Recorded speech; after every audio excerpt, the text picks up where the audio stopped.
Captain's log, July 30th, 1724, morning. The dawn broke over the horizon with an unsettling stillness, an ominous calm that settled heavily on my chest.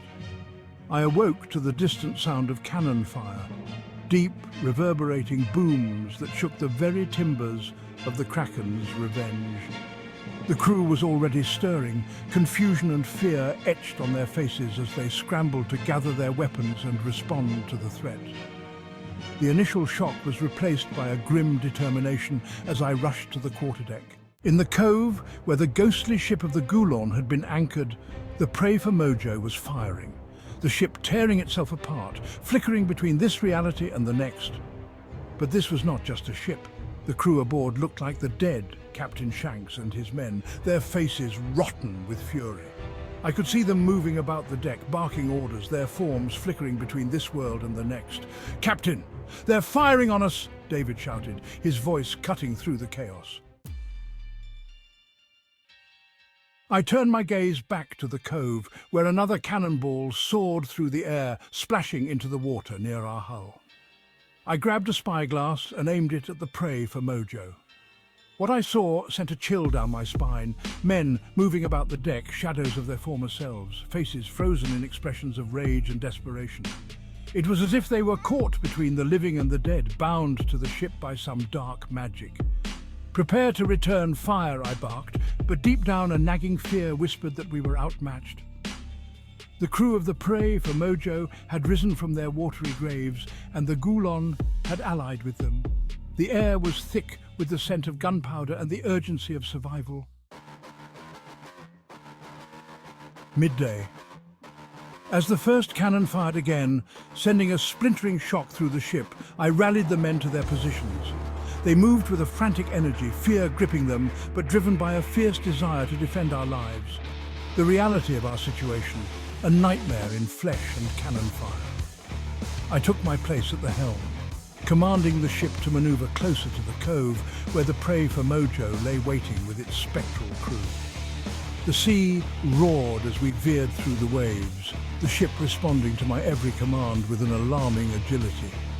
But the crew was not the only threat. The Goulon ship was anchored in the cove, its cannons ready to join the fray.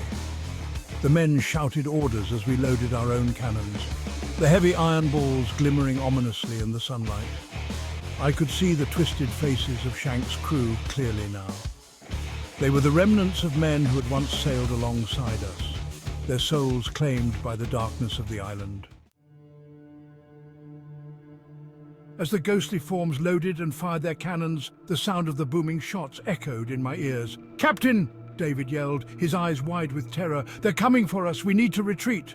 But retreat was no option. Not now.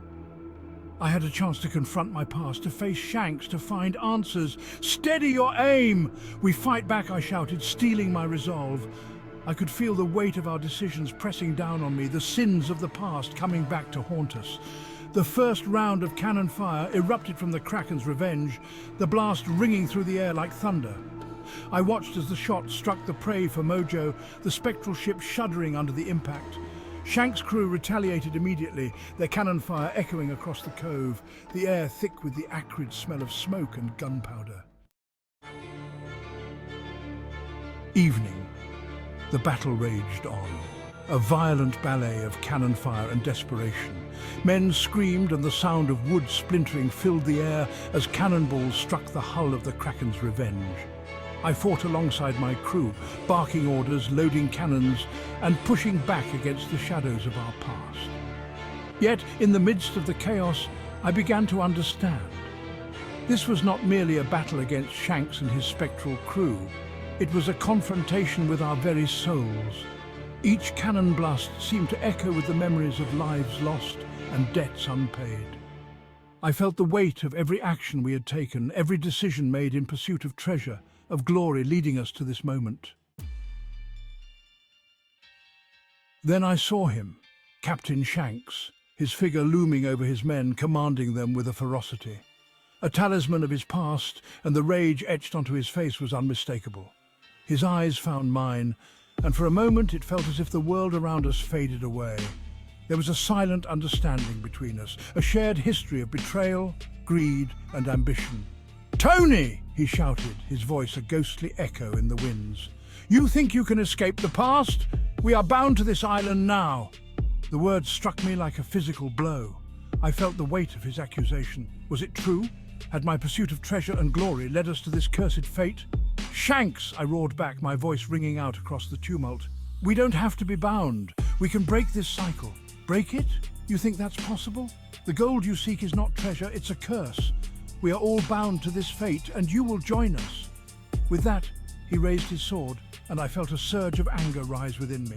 He may have been right, we were all cursed, but I would not let him claim my soul as well.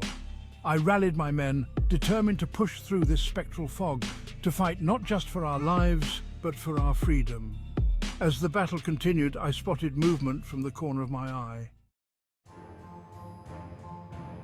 The Goulon ship was edging closer, its dark figure looming over the cove, readying its cannons to join the fight. I knew that if they fired on us, it would be the end. They were here for blood, and the cursed alliance between Shanks and the Goulon meant we were facing the wrath of both the living and the dead. "Brace yourselves!" I shouted, realizing that we needed to make a tactical retreat. It was time to regroup, to find a way to escape the island and this unholy alliance. I signaled to my crew to prepare for evasive maneuvers. Just as we turned the ship, a deafening roar erupted from the Goulon ship, its cannons blasting as if they had been awakened from slumber. The cannonballs flew through the air, striking the Krakens' revenge with brutal force, and I could feel the ship shudder beneath my feet. "Load the cannons!" I barked, urgency gripping my voice. We needed to strike back, to find our way out of this nightmare before we were consumed by it. The night sky darkened as we fought, illuminated only by the fire from our cannons and the flashes of gunpowder lighting up the faces of my crew. I could see the fear in their eyes, mirrored by my own, as the shadows of the island closed in around us. The prey for Mojo loomed closer, its crew locked in a relentless battle against their own demons and ours. I could see Shanks directing his crew, and I felt a surge of resolve rising within me. I had faced him once before, and I would not let him best me again. With renewed vigor, I rallied my men. "We will not perish here. Fight for your freedom, for your souls. We will break this curse." We unleashed another volley, the cannon fire crashing into the prey for Mojo with ferocity. I could see the crew faltering, the spectral forms flickering as they were struck, but they surged back with even greater fury, their rage driving them onward. The Goulon ship's cannons fired again, this time with deadly precision, and I realized that we were being surrounded. It was a trap, a deadly dance between our past and our present, and I needed to find a way out. In the chaos, I spotted a way through the cove, a narrow channel that led deeper into the island, away from the ships. I barked orders to turn the ship, signaling the crew to follow my lead. "We can escape this cursed dance. Follow me." As we navigated through the narrow passage, I could hear the distant sound of Shanks shouting orders to his men, the frustration and anger boiling over as he watched us slip away. I felt a pang of guilt, a sense of loss for the man who had once been a friend, a brother in arms. But I had to focus on the here and now. We maneuvered into the sea, breaking free of the island. The eerie atmosphere pressed down, the groaning sound from the depths of the island screaming for us to return. What would await us next?